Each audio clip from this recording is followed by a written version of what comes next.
Alrighty, and we are very happy, and I'm feeling really excited to have Dean Baker here, the co-founder of Center for Economic and Policy Research. Thank you so much for being here. Thanks a lot for having me on.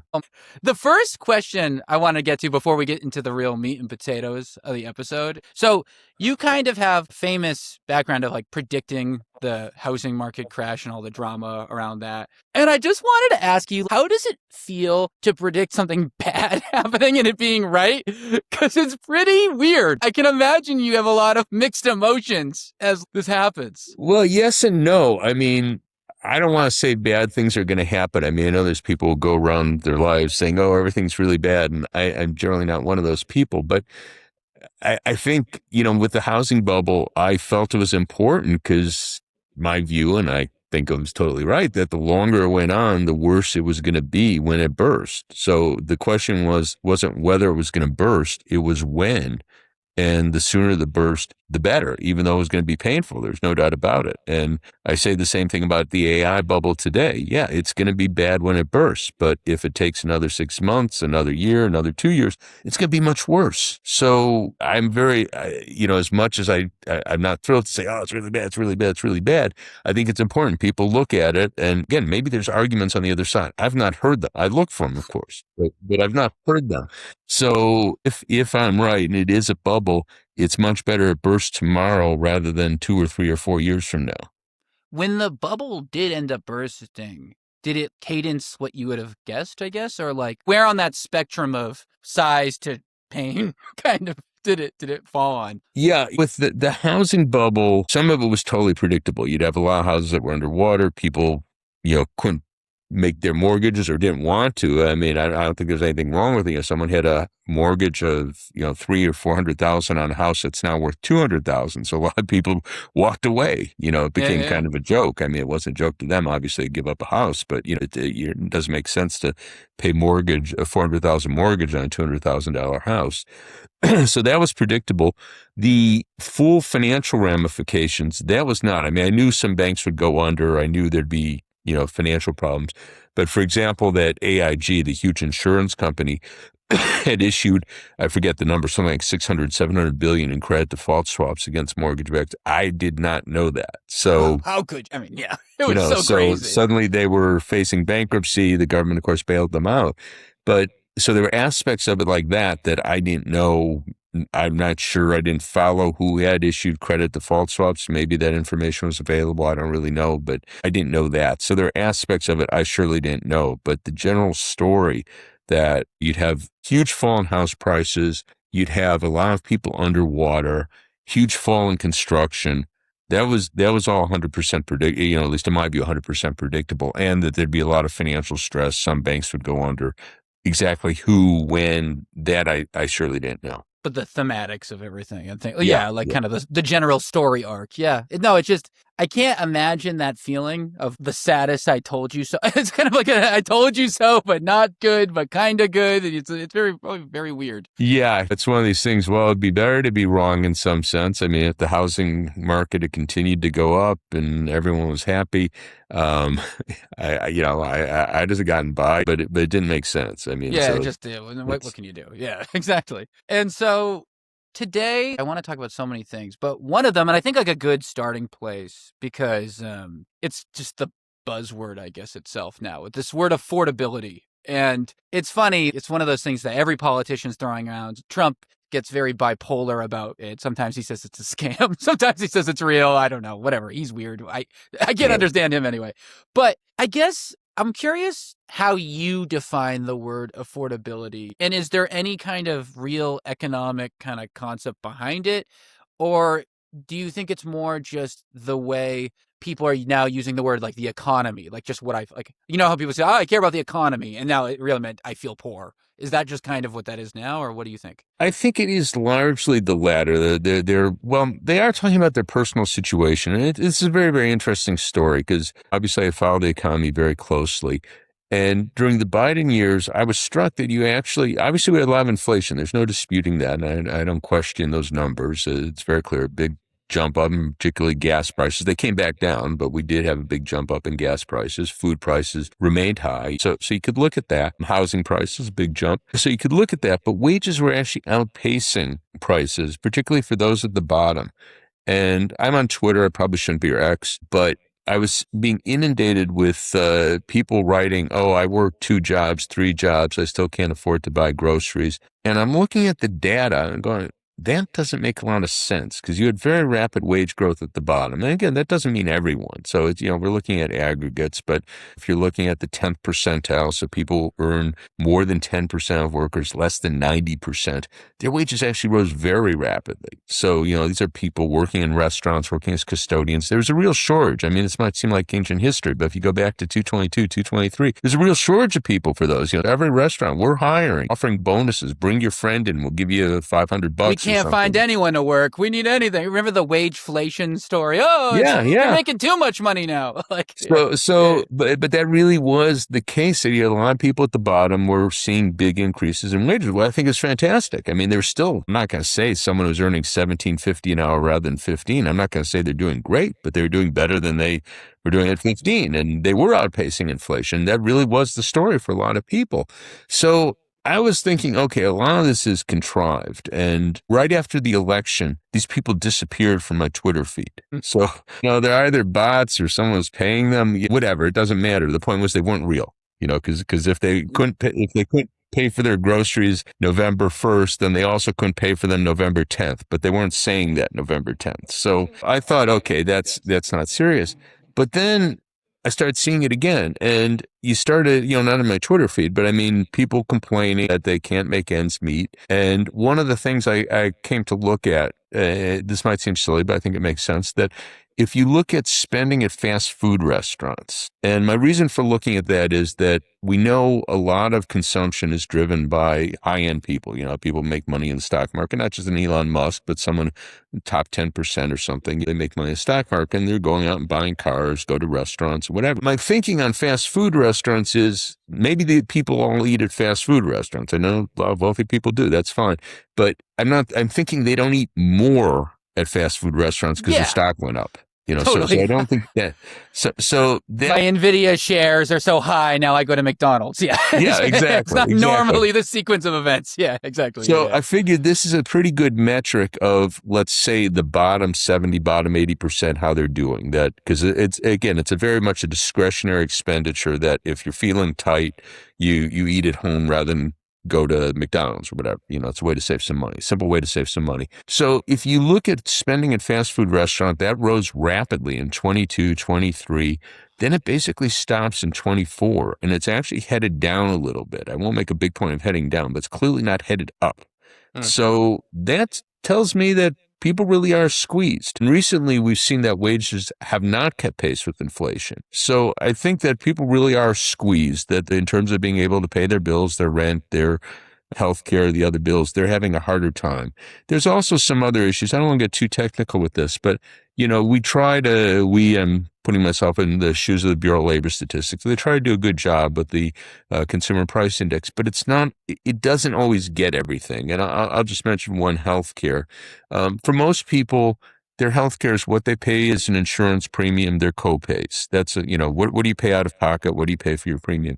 That's not at all what the CPI is picking up. What the CPI picks up is they're measuring the price of specific drugs, Prozac, aspirin, whatever it might be, and specific procedures, knee operation, a hip operation. No one sees that. Yeah. So it's very likely that what people see themselves paying for healthcare is very different and probably quite a bit more, or I should say rising more rapidly than what the CPI is picking up for that. So I take seriously, again, I'm relying on my fast food spending index as a measure of the extent to which people really feel stressed. And, we know what they tell pollsters. They've been saying things are really bad. And this suggests they actually are acting like they think things are really bad. Well, that's a really interesting way to put it. And also, it kind of goes to this larger question of the difference between inflation and affordability. Are they one and the same? And I think no, right? To your point, it's not just affordability gets worse when inflation goes worse. They're kind of sometimes acting in concert, but not always because things. So again, I'm not trying to get down on the Bureau of Labor statistics. They try to do the best they can, but it's, we got what, 330 million, 340 million people in the country. Everyone's a little bit different. So trying to say what people see as what they have to spend, that's not going to be picked up perfectly by the consumer price index. And oftentimes, healthcare being one example, I could give you others, but I don't want to get it real nerdy here. But point just being that what people see, what people are putting out of their pocket might not be captured entirely by the consumer price index. And, we have to respect that. I mean, I'm not going to tell someone, oh, you're thinking about healthcare wrongly. You should be thinking about, here's how we do it with the CPI. They'd look at me like, what are you talking about? Yeah, exactly. That does nothing. I mean, and you could argue Biden kind of fell into that trap a little bit where they were like, oh, what do you mean? The economy's great. And everyone's just like, I don't feel great. Yeah, it's because I knew a lot of people in the administration, and they were frustrated. I was frustrated because I'm not a politician. I don't have to go out there, and I never try and tell people, oh, things are better than what you think they are. But what I think they could have said, and maybe they did, and I just didn't hear it, is that for a lot of people, they are doing better. Now, again, I'll take the person earning $17.50 an hour rather than 15. You don't want to say, oh, you're doing great, but to say you're doing a lot better. I think that was something. So, and there were examples like that. So, you had some of the big employers that offered much higher wages because they had to say. So, I don't know if Walmart was one of them. We'd have to go back and check. But, if you could say, look, Walmart's paying its workers 20% more than they did back in 2019. And that's really good.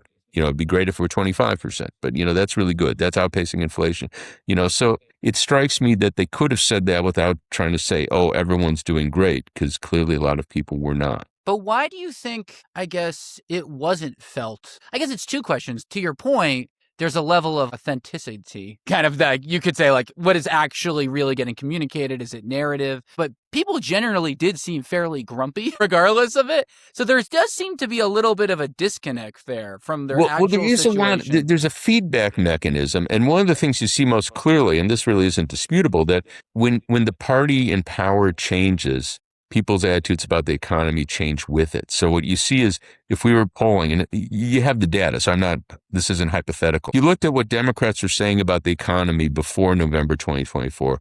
They were saying it was much better than after November of 2024. Now, Trump has done a lot of things I think are really bad, but they didn't have an impact the day after he was elected, and vice versa were Republicans. They were all saying, oh, economy's horrible, economy's horrible. Suddenly Trump's in office, oh, the economy's great. Yeah, exactly. So clearly there's a lot of, when you just get people's answers, there's a lot of that. And again, that is kind of self-reinforcing, because it's not individuals are looking, someone vote for Trump, odds are their friends, their family, they're Trumpers. They also vote for Trump. So they're all saying, oh yeah, things are great. Now the guy's in the White House, and vice versa. So there was that. And also I was beating up on the media because they were really playing the things are awful story. And I'm going to beat up on the New York Times, which I think is a great paper, but they often do some bad reporting. And I remember July 4th weekend before 224, they had a big piece, long piece on the economy, A Tale of Two Economies. And it was I remember that, actually. Yeah.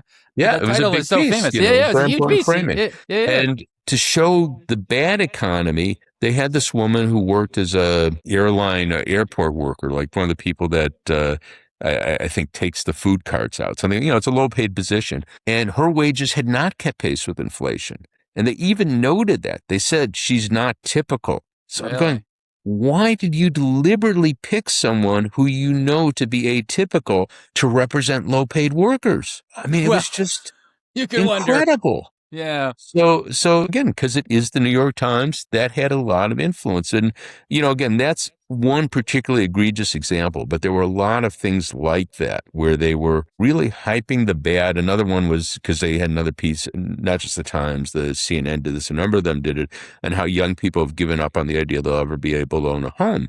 And I was looking on the data, a larger percentage of young people owned a home at that point than was true before the pandemic. Yeah. So, I can't speak to people's attitudes, but the facts were actually— there are numbers. Yeah.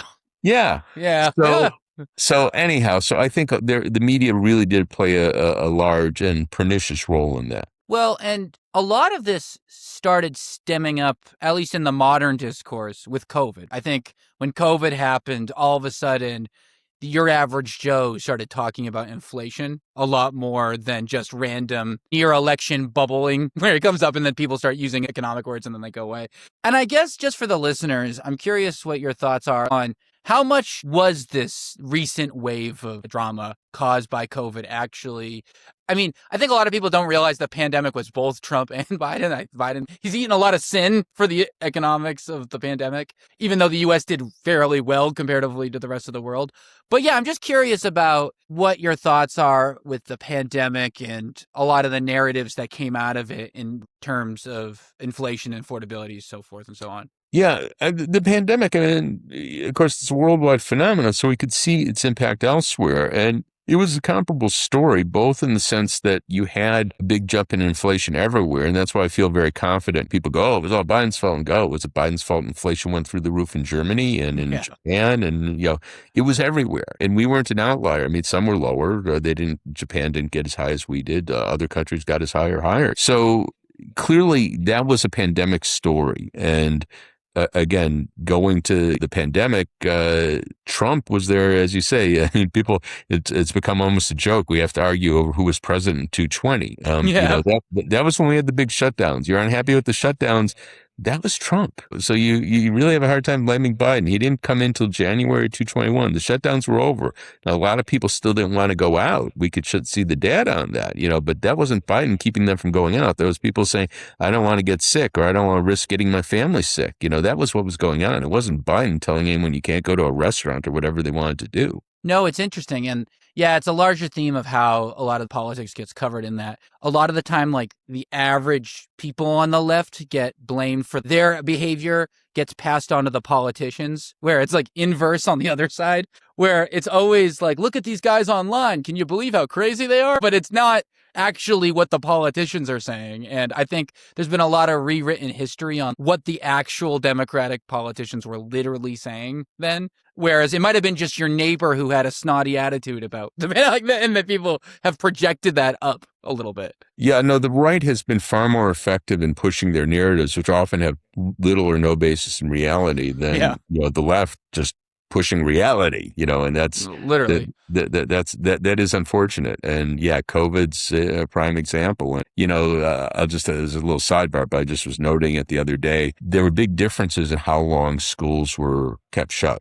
Some of the states, and it wasn't entirely a red-blue, but in general, the red states were closed. Schools were closed for shorter periods of time than blue states. So there was a big drop in performance testing, math and reading scores. And a lot of people blame that on excessively long school closures. Plausible story. But anyhow, I happened to look, because I was curious, I happened to look at fourth grade reading scores, and they haven't recovered at all from the pandemic. Now, these kids weren't even in school in 2000. So 2020. So it could not have been the closures. So again, it may have been a mistake. I'm not going to argue one way or the other. I'm sure many could have been fine opening sooner than they did. But that's neither here nor there. The point is that it was not the closures that led to this large drop in reading scores. And I mention this because I know a lot of liberal types who go, well, we have to acknowledge that we really cost, and disproportionately was lower income people and everything. I take that seriously. I mean, we should be concerned that the scores of low income kids fell, but it wasn't because of the closures. Well, it's just classic, right? People trying to find like an oversimplified, oh, it's got to be this, it's got to be that, like reaching for something to blame when in reality it's often case by case, or maybe the use of technology in schools or the way. Well, I think again, I'm far from any sort of expert, but the point is, it just Same. There were actually declines worldwide. Oh. So to me, that suggests things like the proliferation of smartphones and maybe attention AI, spans or whatever. Yeah. But something like that, because it obviously can't be closures that never affected these students. That's not possible. Well, no, because they weren't in school. Yeah, no, they weren't in school. It's a good point. Yeah. Well, and yeah, it's funny because on the affordability thing and just kind of this like politics post-pandemic thing, you're now seeing just a lot more kind of economic populism kind of rhetoric, this kind of us versus them, but up and down kind of thing. And that's kind of emerged in several ways. This democratic socialist candidate type, the more traditional Democrats just using that language a little bit more. And even on the right, interestingly, one thing that I think people don't talk about enough is how it's so weird that Trump was able to pull off the billionaire populist narrative. I'm so rich that I don't need to take anyone's money and I'm such an outsider. That story really worked. And I think there's kind of an underappreciated quality to that outsider money thing. It was obviously all nonsense and lies. Yeah. Whatever. But I'm curious what you think about the rise of these kind of DSA candidates in general. Because the word social, it feels like the Cold War didn't end. We're back. I guess all these terms are coming. They're red scaring again. Like, are these guys even socialists? Or like, what's the difference, I guess, from like an economic point of view? I mean, well, I don't call myself socialist for a lot of reasons, but I think that the rhetoric on it's become very interesting because the Republicans have been calling Democrats socialists for probably 20 years. I know they were all calling Barack Obama socialist, probably mostly because it's black. But in any case, they're calling him socialist. The people, disproportionately it's younger people, obviously, who are embracing DSA, calling themselves socialist. They haven't been reading Marx. They haven't been reading political, and some of them, of course, have, but most of the vast majority have not. And my guess is that a lot of them are calling themselves socialists because they've heard the Republicans call people like Obama socialist. And they're thinking, oh, socialist, that's someone who supports Social Security. That's someone who supports healthcare. That supports, so they're things that most of us take for granted as what government should do. And since the Republicans are calling that socialist, they're thinking, oh, yeah, I'm socialist. I think we should have Medicare. I think we should have the Affordable Care Act. Maybe they think we should have Medicare for all, but they think, the government should be ensuring people have health care.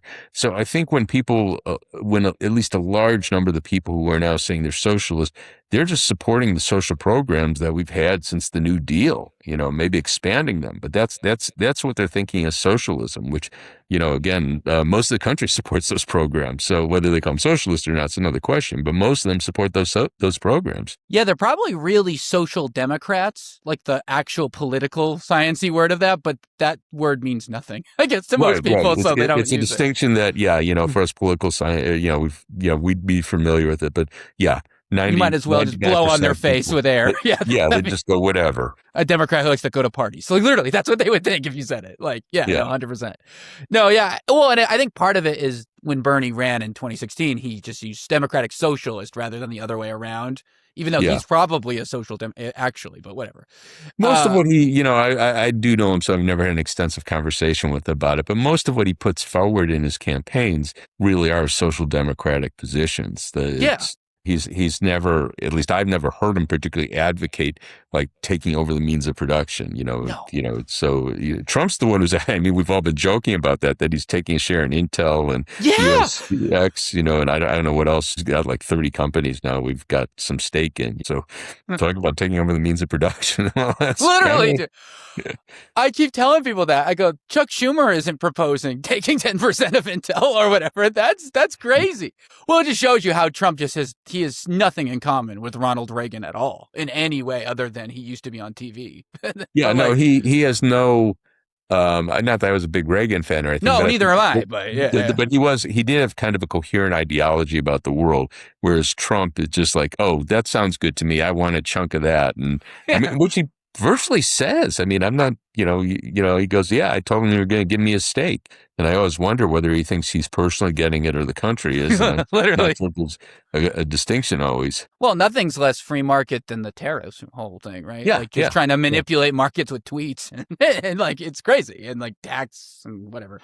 It's interesting. And it comes to this next topic that I want to talk to. And I was saying off the top before we recorded that I genuinely have your book, Rigged, which is great. And I really like it. And I want you to say what it's about because you can say it better than what I can say, like the thesis of the book. And I think it really connects to a lot of maybe the emotional communication that a lot of these candidates are doing on the midterm level, where they're trying to express something feels broken, something feels rigged, right? And what's going on. And I think your book captures it really well. And so, Yeah. yeah, can you explain it to these guys? Yeah, so the point of the book, Rigged, which people can get online, no charge, you can just download it. Good. But the main point of the book is that markets are constructed by us. There is no market out there. So if someone says, I just want to leave it to the market, and go, well, that's fine, but we have to structure the market, and we could structure it basically in infinite number of different ways. And the one I like to focus on, just because it seems to me so obvious, it is a government intervention, is patent and copyright monopolies. And, I don't know how many times I raise this with economists. They look at me blank faced and go, oh, well, that's the market. And go, no, it's the government. And then they'll often come back and say, well, if we didn't have patents, then no one would have an incentive to innovate. And I go, okay, that's an arguable point, but that doesn't affect that it's a government policy. So you want Preach. a government policy to promote Yeah. innovation. I do too. But the question is what the government policy is. And even if you want to have patents, we have to decide how long are they going to be? How strong are they going to be? I'm saying strong. How widely can I prosecute someone or sue someone for violating my patent? So you could have very weak patents where, okay, you violated my patent, you owe me $20. I mean, I'm being facetious here, but the point is the penalties, we actually have very strong penalties for violating patents, but that's again optional. So these are policies, and they have enormous impacts for distribution. So I focus on prescription drugs just because it's a huge amount of money, and it's people's health, people's lives. So we're going to spend over $700 billion this year on prescription drugs and other pharmaceutical products. If we snapped our fingers, got rid of patents, related protections, we'd probably spend about $100 billion, maybe $150 billion, because they're almost invariably cheap. I say this to people, and they look at me like I'm a nut. I go, no, they're cheap to manufacture and distribute. So I know that they're charging you $40,000 for a year's treatment with this cancer drug. I get that. But you go, okay, what did it cost them to actually manufacture it and distribute it? Make a normal profit. $400, $1,000, it's never going to be $40,000. And some of these are now six figures. Some of these, you could pay $200,000, $300,000. It doesn't cost that. So it's a huge issue in terms of people's health, and it's a huge amount of money. So if the difference is, let's say, $500 billion, that comes to about $4,000 per household. So it's a huge amount of money. So this is money out of people's pocket and money into people's pockets. Moderna, who had control of the vaccine, which was largely funded by the government, by the way, its development, but they had control of one of the major COVID vaccines. They had, Forbes had them having 5 Moderna billionaires as the summer of 2021. So it paid off very, very well for them. And, there's other ways to support it. We have the National Institutes of Health spends $50 billion a year, or at least it used to, on biomedical research. We could make that $150 billion a year. I mean, you might want to change the mechanism, but the point is we have other ways to pay for the research. And if you did it fully up front, you paid for the research in advance, then all the drugs would be available at free market prices, which means they'd be cheap. But also you could say all the research is fully open, because as it is now, Pfizer only shares what it has to. It only makes available the research that it has to get its drug approved by the FDA. In fact, a lot of that's confidential. They're not sharing everything. They've become better about sharing clinical trial results. But if you go back 10 or 15 years, you'd only get the summaries. So we had 400 people in, and whatever, you wouldn't be able to know, oh, here's someone who's old and had arthritis, here's someone who's young and basically healthy. You wouldn't know that. You wouldn't have the micro data. They do make that available now, which is a big improvement, big change. But that would be an enormous advantage. And, it's a long digression, but the point is we can do this differently. And if we had done it differently, there's a lot of money going to people from patents in healthcare that wouldn't be going to them, and we'd have cheap medicine. And, carried on with copyright, same story. How much money are people making off software? Larry Ellison's one of the richest people in the world. Same with Bill Gates. If we didn't give them patents and copyrights on their software, that wouldn't be true. They'd, joke about it that Bill Gates would still be working for a living, which he's probably old enough to get Social Security, but whatever. He wouldn't be one of the richest people in the world. So that's, a very clear way where we structured the market to redistribute money upward from most of us out of our pockets to, the higher income people, in some cases, the highest income people. Another way, that's very important, the financial industry that's, again, another source of huge fortunes. One of the things I've been a big fan of forever is financial transactions tax. People go, oh, that's intervention in the market. Well, wait a second. If I buy this sweatshirt, I have to pay a tax, sales tax on it. If I go to the grocery store, most states, you have to pay sales tax. So why is it an intervention? Why is it any more of an intervention, I should say, to say It's we're also getting... funny, and not to cut you off, but it's just like, it's so funny when they cry intervention in the market. It's always when it's getting in the way of this money up process. No issue when it goes directly, like up to up, like when you bail out Tesla, or which I'm not even against, but like when you, like you said, when you invest in R&D funds, when you do this kind of groundwork thing that goes right into the companies, no one cares. Or the farming industry or the oil and gas industry or whatever. Like, oh, it's fine. This is just what we do to get industries off the ground, blah, blah, blah, blah, blah. But then as soon as you talk about government intervention for stock taxes or negotiating pharmaceutical prices, blah, blah, well, and I think it like perpetuates this false narrative a little bit that there even is a free market in any regard, like in this country, really. Anyway, sorry, but yeah. Yeah, no. What's really to my mind front and center is that we construct the market, so saying that somehow financial transactions should be exempt from sales tax when we have them on other things. Well, we could do that, but we could also just say, no, we're going to have a sales tax. I mean, I wouldn't put 10% tax, but a 0.1% tax. Yeah, that's what I'd do. So, and you'd have a very, very different story. You'd have massively less money going to the financial industry, and a lot of people who are currently very rich would be much, much less rich.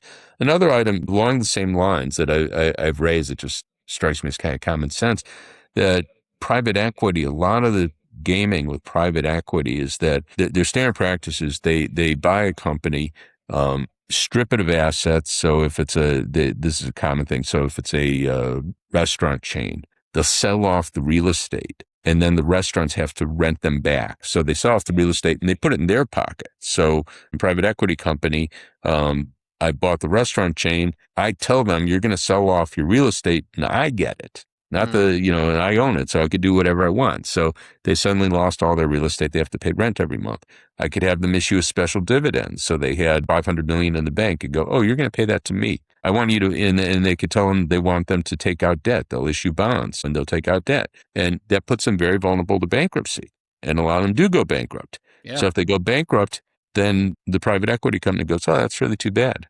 They walk away. Yeah, they leave. Now, exactly. You could write the bankruptcy laws that just say, if you control a company and it goes bankrupt, you're liable. There's nothing in the rules of the market that says, oh, a private equity company could totally control another company and walk away from its debts. That's not, that's how we structure bankruptcy law. So that's another case. And again, some of the richest people in the country are private equity partners. So, that comes up. There's a lot of other issues like that. But again, I could point area after area after area where we structure the market in a way that tends to redistribute income upward, where we could easily structure it differently and have fewer rich people or less rich people, I'll put it that way, and the rest of us doing much, much better. So I'm sure there are people listening right now. I can feel the questions in people's headphones right now. And I'm sure there are people on the left going, well, no, duh, they don't set the market up differently. This is just late stage capitalism. And what do you expect? They've got them in their pockets. And this isn't a coincidence that it's like this. How naive, right? What would you say to people who say, what do you expect? This is just late stage capitalism. That kind of cynical take. Yeah, well, no, I agree with the cynicism in the sense they buy the politicians, but I think it's important to understand what we can do. We don't have to. So people say we have to get rid of capitalism. I go, well, actually, no, I want to keep capitalism. I want to change the rules. So I understand the obstacles. Pfizer gets in there and they say, oh, we want our patents to last forever. And, and they kind of do at this point, because I won't go into the gaming, but they could game it. So I understand what they're pushing for, but I don't want the government to take over Pfizer. I want to get rid of their patents, So it's how you think about these things. With the private equity guys, go, okay, you want to do private equity, that's fine. But if you take a company into bankruptcy, you're liable. There's a lot of other things, tax gaming, that we could talk about. I mean, I'm not going to talk about because we get more detailed than anyone wants to. So it's just how you think about the system. And it goes on. So even in terms of, we're talking before about the media and the coverage, well, media is a really big problem. And obviously we have Fox News out there just spewing utter nonsense. But we see that you had Larry Ellison, or David Ellison, I guess it was, take a, again, Oracle, very rich person, take over CBS, puts in, what's her name, Barry, forgetting it for, anyhow, I know whatever. what you mean. Yeah, yeah, yeah. Yeah, it's very right wing and wants it all to be pro Trump, and they want to get a hold of CNN and do the same there. But even now, I mean, I'd be hard pressed to say these are particularly kind of liberal outlets. They're not. No, no, They're no. not Fox, but they're not. Anyhow, one of the things I've proposed is, suppose we had a voucher system or tax credit system, whatever you want to call it, where we all got, let's say, $100 a year to support news outlet of our choice. And that would create a substantial sum of money that could help to create, a framework in which you could see progressive ideas fermenting. Now, obviously, a lot of money would go to right wingers and Of people course, maybe yeah, to yeah. Fox 2, Newsmax, Fox 3. whatever. Yeah, yeah, yeah, yeah. But you could have alternative base where you could have people pushing progressive ideas like you're doing here with your podcast, but maybe you'd have a bigger audience. No. So anyhow, I recognize the cynicism. So I hate to be a digression from that. I recognize the cynicism. I understand Larry Ellison with his hundreds of billions of dollars and Elon Musk with his hundreds of billions or trillions, wherever he sits these days. They have enormous power. We'd be foolish not to recognize that. But again, we have to figure out, what are we trying to change? And, again, it's also important in the sense that you don't want to do something that's foolish. So if, people propose nationalizing certain things, and I'm not necessarily always opposed to nationalizing, I just go, why? So what do we hope to do? Some people are saying we should nationalize AI. I go, okay, that's fine. What are you going to do? What are you going to accomplish by nationalizing AI? So what, and I haven't heard a good answer. Maybe someone's a good answer for it, but so No, it's so a great point. Yeah. so anyhow, so I don't want us to be nationalizing things for the sake of nationalizing them. So I think, I'm a big fan of the market. We want it to work to benefit the whole population, not just a tiny group of oligarchs. Well, and on that note about oligarchs, because they're back in the, they've never been back better and better than ever in their world. And obviously the famous crop of oligarchs is like the Gilded Age, right? And I'm curious if you have any thoughts on because obviously the US at that time, the trust busting and all the muckraker, they were able to kind of push them back down, I guess, to some extent. And now they've bubbled back up, I guess you could say. And so my question is does it look similar, like in the way they accumulated their wealth and type of market share? And is it just different because it's tech and not oil or whatever? Or is there fundamental kind of mechanisms that have been changed over the last 100 years or whatever, Yeah, that that's a make good it different? question. Obviously the first generation of oligarchs was very much associated with industry. So you had Rockefeller with oil and Ford with the auto industry, Carnegie with steel. This generation, you do have the tech people, basically tech and finance. That's where you find most of them. And is that better? Is that worse? Finance, I think, is, be careful how I put this, but it's largely parasitic. And my reason for saying that is that we need a financial system. So I'm not saying we don't need finance, but I always say, think of it like trucking. That, we need a trucking industry. We need to, get the food from the farms, from the processing plants to the grocery stores. We need that. But you wouldn't want a really big trucking industry. So suppose the trucking industry had quintupled relative to the size of the economy over the last half century, which is roughly what the finance industry does. You'd go, well, what are we getting for this? Is there Yeah. less spoilage?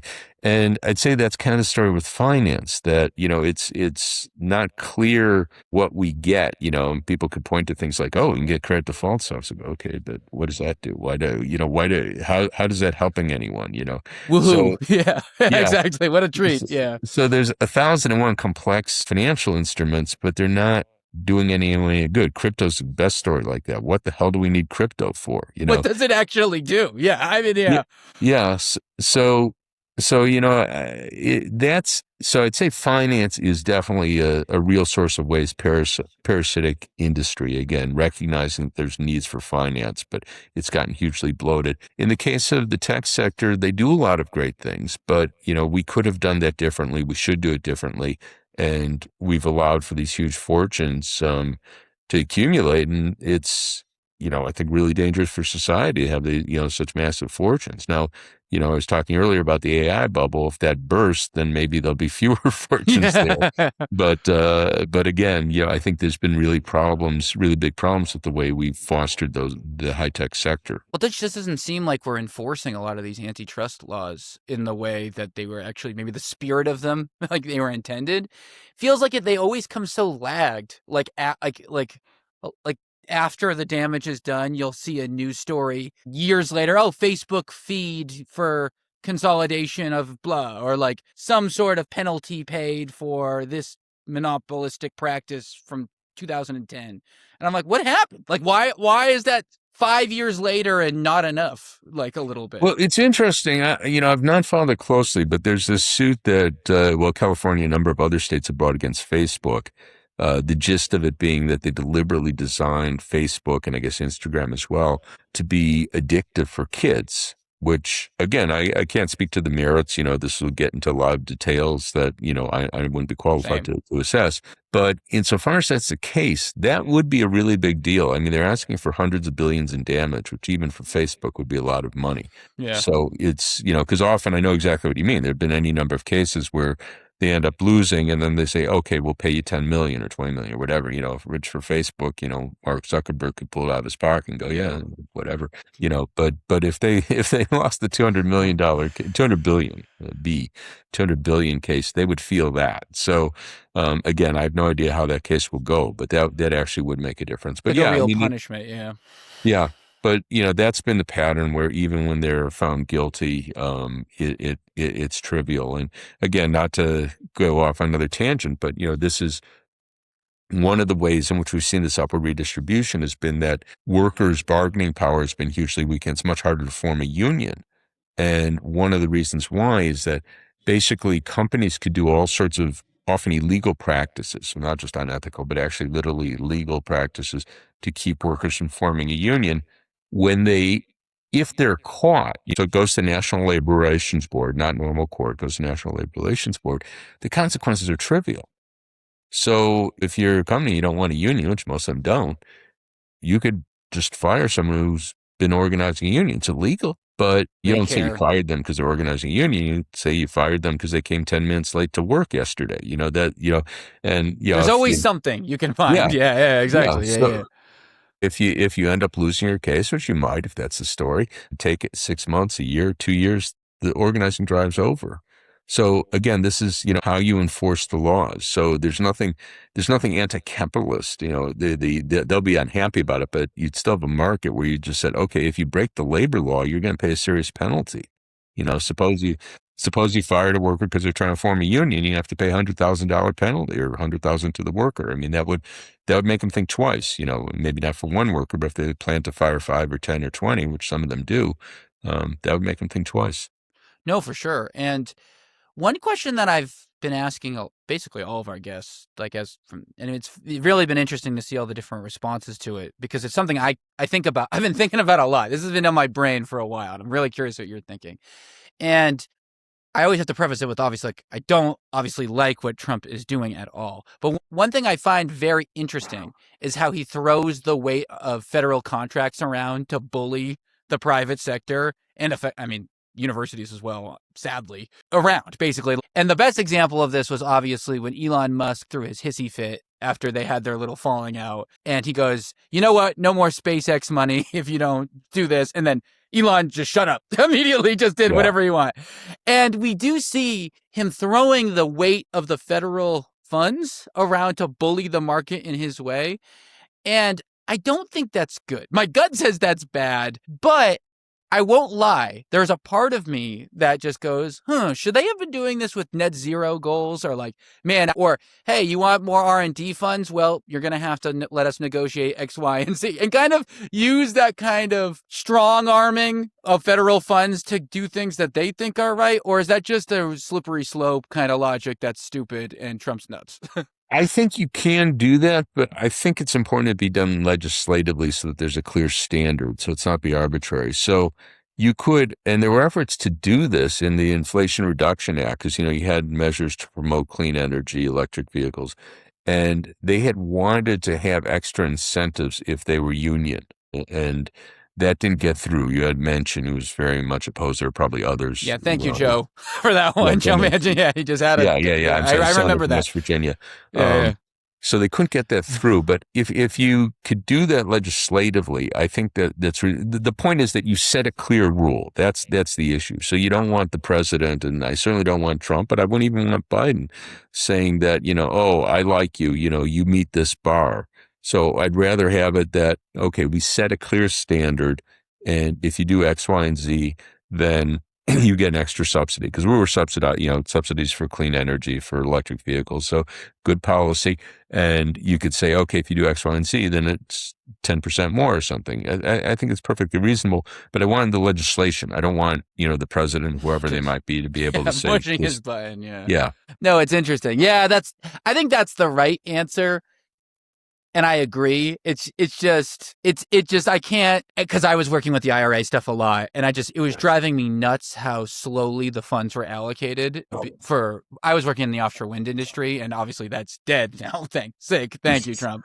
But just watching a lot of this money like really slowly due to like whatever it was, unclear guidance from Treasury or unclear guidance from the IRS, and what really qualifies as an energy community, and like really all this stuff like preventing the funds from going. And I agree that was the right way. It just drives me nuts how quickly he's able to just stop people from doing the things he wants. And I'm just like, ugh, I wish we had something. I'm sure you've seen the book Abundance or heard the arguments. No, Ezra's book. Yeah. Yeah. And there's definitely a point there. And the problem is there's not a simple way. So I have a friend, you might have come across Joel Rogers, who's out with the High Road Strategy in Wisconsin. He's a very good guy, very sharp guy. And his comment was, duh. Just, not to mock Ezra and what's his name, Derek Thompson, but yes, we have a lot of rules that could be cumbersome, and we would love to get rid of the unnecessary ones, but we don't have a guidebook that tells us what the unnecessary ones are. Yeah, that's a fair point. Yes, we absolutely should always be looking at it, and it really should be a priority to try to figure out how we could make these things go more quickly. But it's not as though someone has the idea, oh, here's how we make it go. I mean,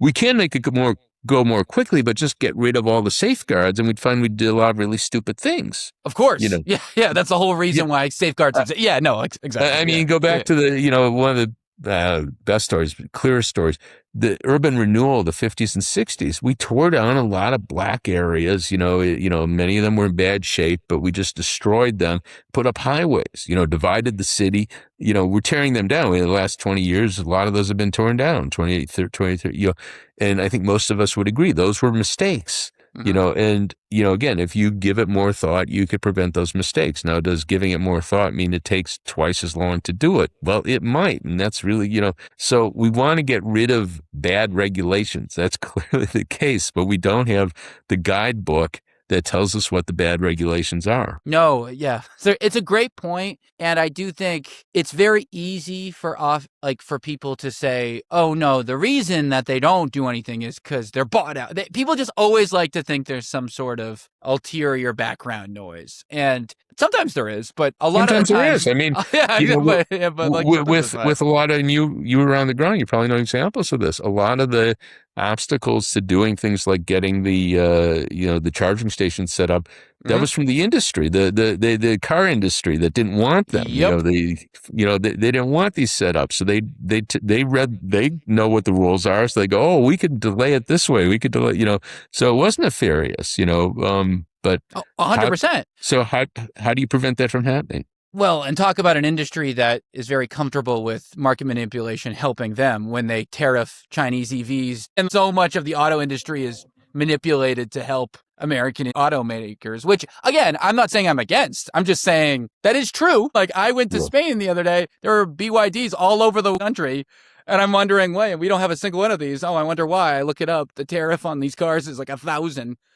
It didn't fall out of the sky. And I'm not saying it's not a good idea. I'm just saying odd that sometimes seems to slip the concern of these market folks. But one thing too, and again, I was saying this earlier, I'm often the irritant in my liberally lefty friends when it comes to economic stuff, because they often tend to, wax poetic about the wonders of socialism. And I often am the one being like, Like, I think a lot of this is a little overstated sometimes. And it's specifically around this idea that blaming everything is late stage capitalism. And I'd wonder if you just to talk about this really quickly of just like, first of all, like, is this late technically? Like, how late are we? You know what I mean? Like, it's been only a couple hundred years.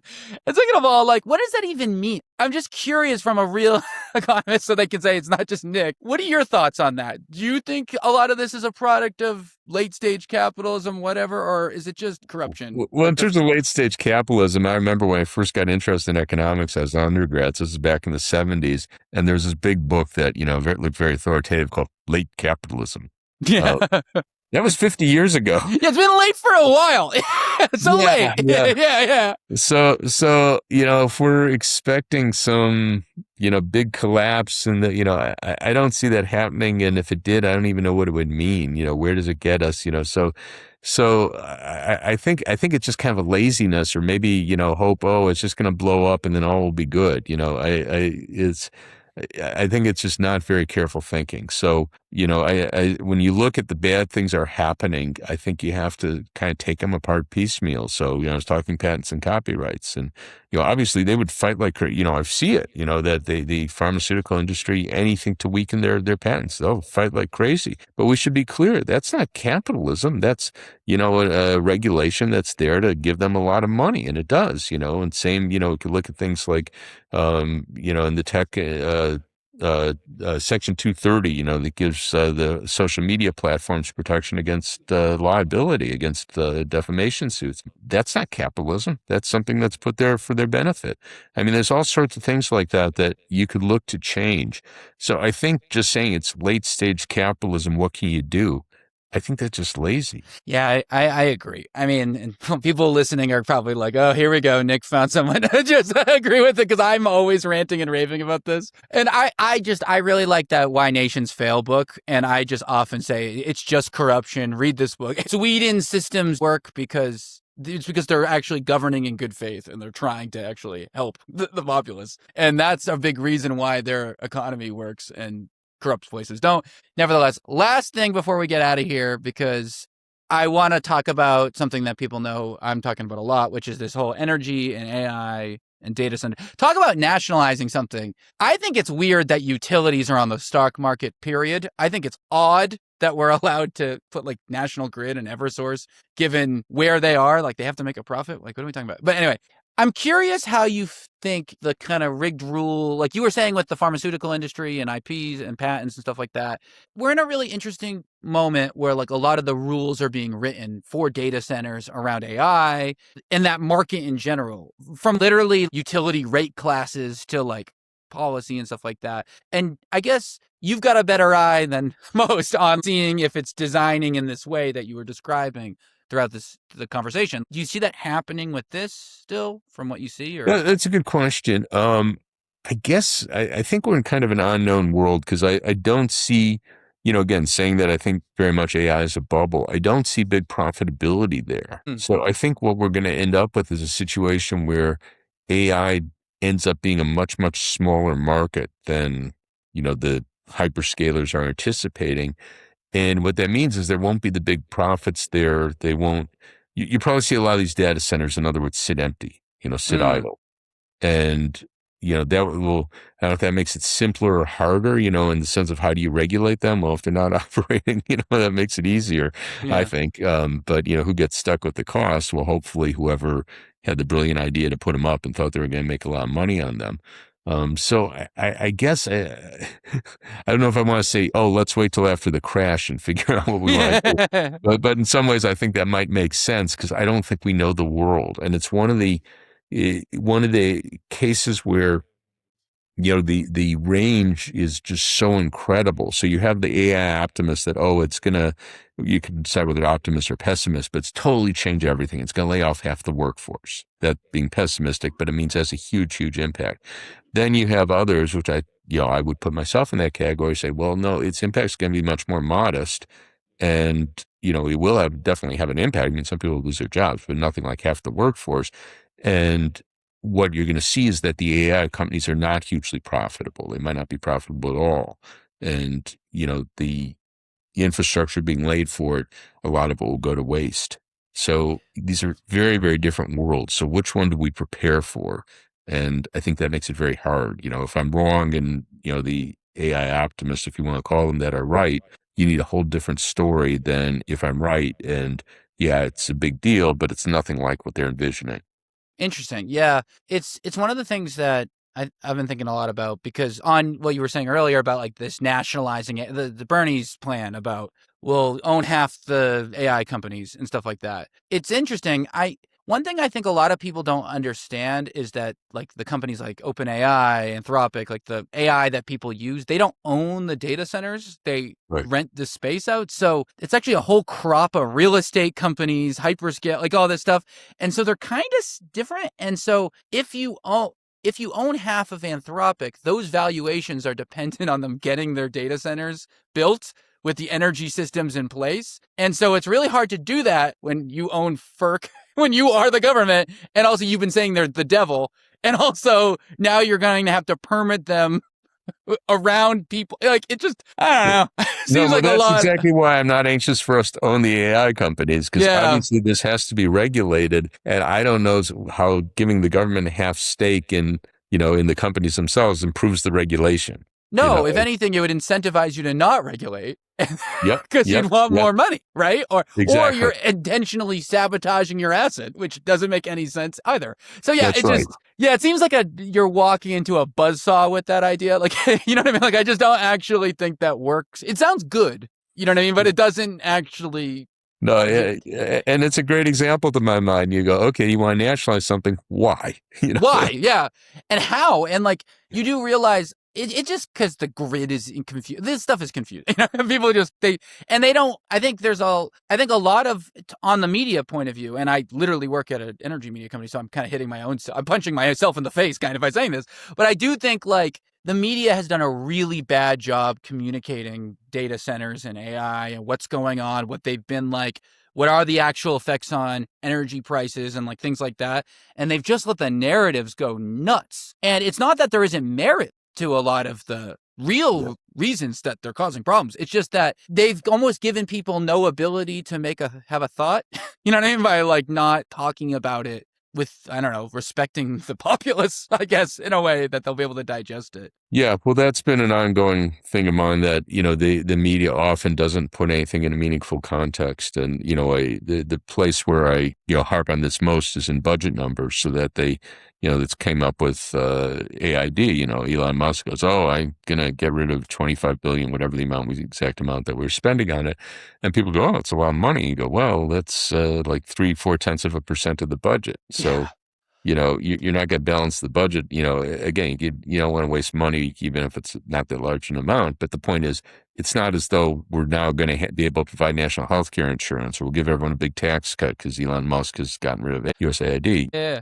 It doesn't work. No, and people don't even realize a lot of that money went to like farming subsidies and things like that. Like they don't know. And a lot of farmers are pissed because people think of aid as just checks. Like people are just sending No, the vast majority of briefcase. money spent here. The one Yeah. that was sort of checks, and it was a really big deal, was the AIDS program for Africa. That was about 5 or 6 billion a year. It's like 0.9%, nine hundredths of a percent. I wrote that incorrectly once. 0.09% of the budget, Wow. and it saved millions of lives. And I don't think Musk probably to this day has any idea what it is. And it's No. and this was across the board. I mean, it was actually a Bush program, W. Bush. It was so it wasn't like this was some left wing, whatever. This was started by a conservative Republican president, had bipartisan support for decades, and he just went in there, his words, put in the wood chopper. Yeah, it's crazy. What a bust, huh? That whole Doge thing. What a humiliation that has not registered, I think, in the psyche of the country. What a total bust. They came in there, they caused a bunch of problems, and then nothing got fixed. And then they Yeah, ran one of away. the things, I don't want to get off on all this, but it just amazes me that here he's got, I mean, Tesla at least make a profit, not a very big one. Its price to earnings ratio is like 320 or something. But SpaceX doesn't loses money hand over fist. And yeah, it's Literally. got a market cap of something like 1.8 trillion. And you go, how does that make sense? They go, oh, well, because Elon Musk. I go, well, I never met the guy, but he was spewing utter nonsense when he was running Doge. Yeah. So why do we think this guy who had no clue running Doge is somehow a genius when it comes to running SpaceX? I don't Who was don't in like understand it. ketamine spirals at the White House, like with a group of angsty teens cutting Social Security. I mean, I don't know. Well, and speaking of which, talk about, you could look at the military budget. They can't pass an audit. And what was so jarring the other week when they were like, we ran out of missiles. And I'm like, what have you been spending the money on for the last, you've been getting almost $1 trillion a year for the last decade and you ran out of missiles? Well, the other part of that story, which I don't think has got nearly enough emphasis, is why did you go to war not knowing how many missiles you had? Yeah, that's a good point. How did you not So, think about that? I mean, they're blaming Biden. We could argue whether what Biden did was good, right, whatever. But the point is, when you started the war, you should have known how many Should you have missiles you looked had. at the red? Yeah, look around. I don't know if we get enough, guys. Well, yeah, they didn't have any thought at all. I mean, yeah, we could talk all day about that. Talk about a real amount of money that, I mean, can you imagine how much it will end up costing in the, like by the end of it? I mean, some of these estimates that you're seeing is just gargantuan. Yeah, I'm old enough to remember Iraq War, and all of us, I shouldn't say all of us, many of us at the time were saying this is really stupid, and it turned out to be really, really stupid, which I think most people would agree with today. I think Iran War was even more stupid, and it's just like, what did he hope to accomplish? Obviously there's not a lot of deep thought there. I'll just put it that way. No. Likely to be really, really incredibly costly. And I Yeah. don't just mean money-wise, obviously money-wise, but in terms of lives, I mean, for people in the world. Of course. And it's just one of those things that just not even half baked. You know what I mean? Like of an idea. And it's the difference with Trump and this term is that they don't even like lie to us politely of like, oh, there's this reason. Like with Venezuela, they're like, we wanted oil. Like, like, like even Putin lie. Oh, there's Russian nationals in Ukraine. We have they have the respect to tell us a little statesman-y story. Trump Yeah. just goes, no, I'm like Napoleon and I want this. You know Yeah, what I mean? Like, no, it's pretty incredible. it's what a time to be alive. Well, anyway, I could take your whole day because I love talking and you should come on the show again. This is so much. Happy to This do is it. so Happy to do great. it. Let's do Thank it you after so the much. war's over. Kidding you. Yeah, I'll talk to you in a decade. Thank you so Okay. much. I really, really appreciate it. Sure, I enjoyed it. Thanks for having me on.